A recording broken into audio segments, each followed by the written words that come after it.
जय भारत। एक बार फिर से स्वागत करता हूं मैं आप सभी लोगों का आपके अपने चैनल लोन हेल्प इंडिया में।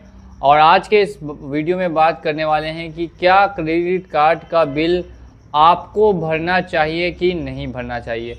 काफ़ी लोग ने क्रेडिट कार्ड आज के समय में यूज़ करते हैं शॉपिंग के लिए, डेली नीड्स को पूरी करने के लिए। क्रेडिट कार्ड हर बैंक की तरफ से ऑफ़र की जाती है और लोग उसको यूज़ भी कर रहे हैं।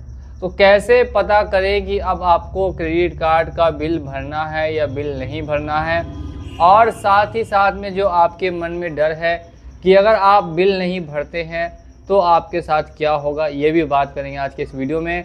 तो वीडियो को बिना स्किप किए लास्ट तक वॉच कीजिएगा, ये वीडियो आपके लिए काफ़ी इंपॉर्टेंट होने वाला है। जितने भी लोग हैं, सबसे पहले तो SBI, HDFC, एक्सिस और भी कई ऐसी प्रमुख बैंक है जो कि आसानी से क्रेडिट कार्ड प्रोवाइड करती है। अब यहाँ पे मेन प्रॉब्लम क्या आ रही है, आदमी की सैलरी है 40,000 रुपये, उसको क्रेडिट कार्ड में लिमिट मिली है 2 लाख रुपए की। अगर उसके पास 3 से 4 क्रेडिट कार्ड है तो टोटल 8 लाख रुपए की लिमिट है या 5 लाख की लिमिट है। वो पूरी लिमिट यूज़ करने के बाद भी, और अगर आप मिनिमम ड्यू सिर्फ पेमेंट कर रहे हैं, आप अपनी सैलरी आधी जो है वो बस मिनिमम ड्यू पेमेंट करने में लगा दे रहे हैं, और आपको अगर ये समझ में आ रहा है कि मिनिमम ड्यू पेमेंट करने से आपकी प्रॉब्लम सॉल्व होगी, तो ऐसा बिल्कुल भी नहीं होने वाला। अगर आप 6 महीने साल भर भी मिनिमम ड्यू भरते रहेंगे, आपका प्रिंसिपल अमाउंट जितना था पहले उतना का उतना ही रहेगा। तो अगर आप भी ये गलती कर रहे हैं कि लगातार सिर्फ मिनिमम ड्यू अमाउंट भर रहे हैं, प्रिंसिपल अमाउंट बिल्कुल भी नहीं जमा कर रहे, तो ऐसे में फिर आपको सतर्क हो जाना चाहिए और मिनिमम ड्यू की पेमेंट को कुछ समय के लिए स्टॉप कर देना चाहिए। अब क्रेडिट कार्ड्स की जो रिकवरी होती है वो एक तरीके से आप भी जान रहे हैं कि बहुत ही ख़तरनाक तो नहीं मैं बोल सकता, लेकिन हाँ, प्रेशराइज ज़्यादा किया जाता है क्रेडिट कार्ड के मामले में। जितनी भी बैंक्स है वो काफ़ी ज़्यादा प्रेशर क्रिएट करती है कि आपके जो क्रेडिट कार्ड का बिल है वो आप टोटल पेमेंट करें जल्द से जल्द।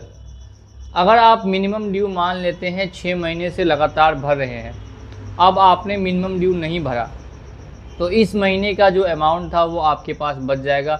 इस तरीके से अगर आप 6 महीने लगातार नहीं भरते हैं तो 10,000 रुपये पर मंथ के हिसाब से भी जोड़ेंगे तो 60,000 रुपये पर आप 6 महीने में बचा लेंगे। अब उसी पैसों से आप क्या कर सकते हैं वो भी ध्यान से सुन लीजिए।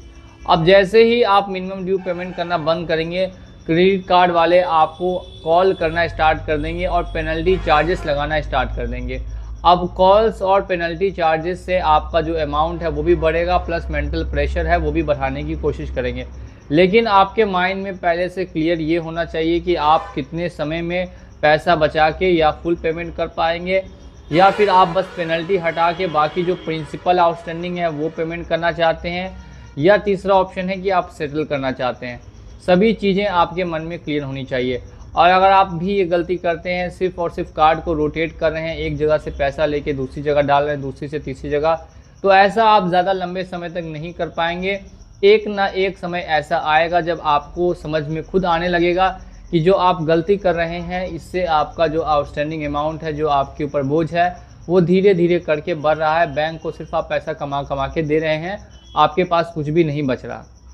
बैंक ने तो आपको एक लिमिट दे दी, अब वो लिमिट आपको मिल गई डिजिट में, लेकिन जो आप पैसा उनको वापस दे रहे वो तो आप अपना कमा के दे रहे हैं, चाहे जहाँ से ला के दे। बैंक ने आपको 2 लाख की लिमिट दे दी, अब वो तो बैंक ने आपको 2 लाख की लिमिट दे दी, वो भी डिजिट में दी, कोई कैश पैसा नहीं दिया। अब वो वापस से आपको बार बार मांगेंगे कि भाई तुम पैसा जल्दी जल्दी कमाओ और हमें भरो। यानी जो आप काम कर रहे हैं वो सिर्फ और सिर्फ बैंक के लिए कर रहे हैं, उसके बैंक का फ़ायदा हो रहा है।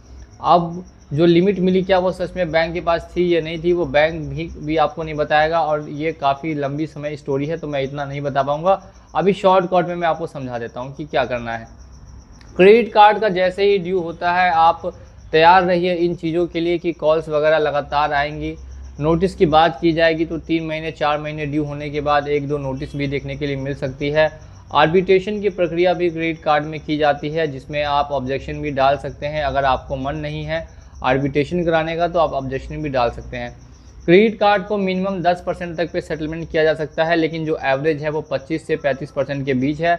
यानी कि ज़्यादातर जो क्रेडिट कार्ड्स है वो 25% से लेके 35% के बीच में ही सेटलमेंट होते हैं, और मिनिमम 10% तक 6%, 5% बहुत नॉर्मली केस नहीं है, बहुत ही कम केस ऐसे होते हैं, रेयर केस होते हैं जिनमें 5% 6% तक जाता है। बैंक को लगातार आप अपनी तरफ से बताते रहिए कि आप ड्यू पेमेंट करने की कोशिश कर रहे हैं, समय लगेगा।